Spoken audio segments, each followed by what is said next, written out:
In this part, we will see how the subcontracting management works with the NAVBUILD, what we call as labor management. It's basically managed through what we call as the work order, and the work order is for resources and purchase order is for materials, items. Okay. The work order also goes through a similar process of indenting, approvals, creation of RFQs, the request for quotation itself, the quotations which we received from the customer, and the comparison of quotations. Since this process is very similar to the material management flow which we have dealt with in the earlier video, we will directly go to the work order functionality. In a work order, the difference is that apart from purchase order where we have vendor details and all that, we also capture how the subcontractor is going to invoice us, whether it is going to be on a progressive basis or based on milestone basis. Okay, and whether the subcontractor work includes the scope as materials, which means they have to bring their own material, or it is excluded, which means we have to supply with the material. And similar to how we did the material planning based on the project plan, here also you can basically plan based on your project activities, and system will calculate the resources required for that particular activity. I have picked up an existing work order which has the billing type as progressive, and the important difference between a purchase order and work order is the milestone billing mechanism. Okay, so basically what happens here is, as in when we say it's a progressive billing, as in when the subcontractor does the work, maybe by the end of the week or end of fortnight or a month, the vendor and the shift engineer or the site engineer measures the work done and certifies it, and it goes through multiple checks and approvals, and the bill gets paid to the subcontractor by the finance department. Okay, the important step here is to capture the measurement of work done. So let me show how a particular measurement is done. I'm going to take it as week 2 progress in this case. I cannot specify a percentage here because the billing type is progressive, so I will have to go through the measurement book. So let me see the activities involved. So far there is a 15 quantity of work which is already done. Say I certify that there is a 2 CFT of earthwork which is done. So I say work done quantity, system updates it as 17. Let me see how my measurement book looks like. So for the work done quantity of 2, what is the cost and all that it shows, and I can say update milestone amount. The system has calculated that there is a 102 which needs to be paid, which is basically a 0.06% of the overall work order amount. I can specify certain amount to be deducted against advance.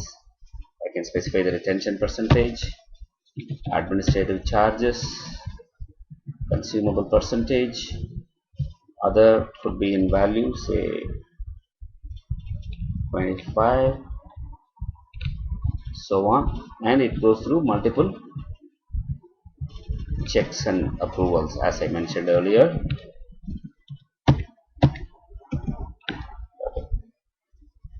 Again, being a super user, I am able to do all the approvals myself. I can actually print what is called as a subcontractor bill, which means on their behalf we are actually printing the bill for them, and it shows the various deductions and all that.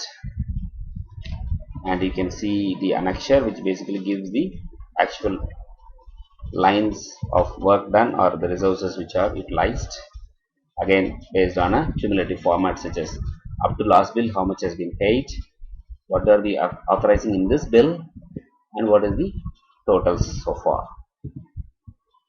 Okay, and for this work order, now I am ready to create the purchase invoice.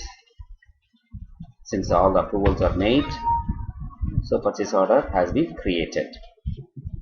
Let me go into financial management, payables, purchase invoice, go to the last. As you can see here that 102 with the retention which is shown negative is booked here. So the net amount of 102 minus 7 will be paid to this particular vendor after posting the invoice. This is general finance, so I'm not actually going to the process of posting the invoice and making the payment at this point. Okay, so that's how a progressive billing work order is managed.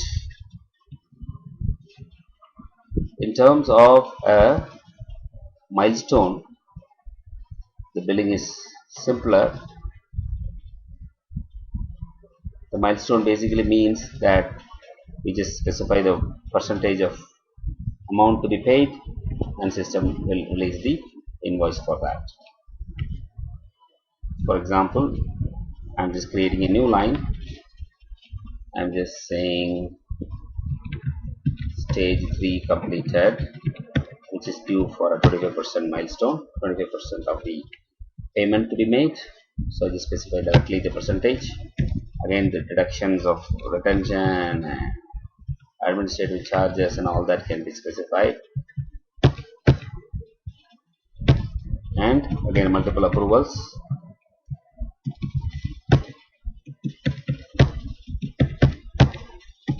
Select and create the purchase invoice. All other processes are same, except in a milestone we get to specify the milestone percentage. I talked about the importance of tying a work order number to a material issue, and this is the importance here. What you could do is run this report before certifying any work order payment, so that system shows that for this work order the subcontractor has used or drawn so much material from our stores.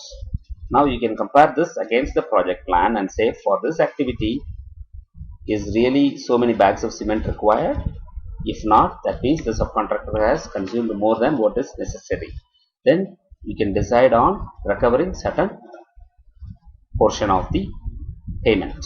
So that can be given in the other deduction which I showed in the milestone billing. So that is the importance of this work order wise material consumption report. With that, the subcontract management portion is complete. So in this process, I have shown that like material management, work order management also has indenting, approval, RFQ, quotation, and then creating the work order process, or you can directly create the work order against the project plan specifying the activities and their quantities. And within a work order, you can have both progressive as well as milestone billing. And for progressive, we need to create the measurement book, and for milestone we can directly specify the percentage or the value which is payable. So this completes the subcontract management portion of our demo.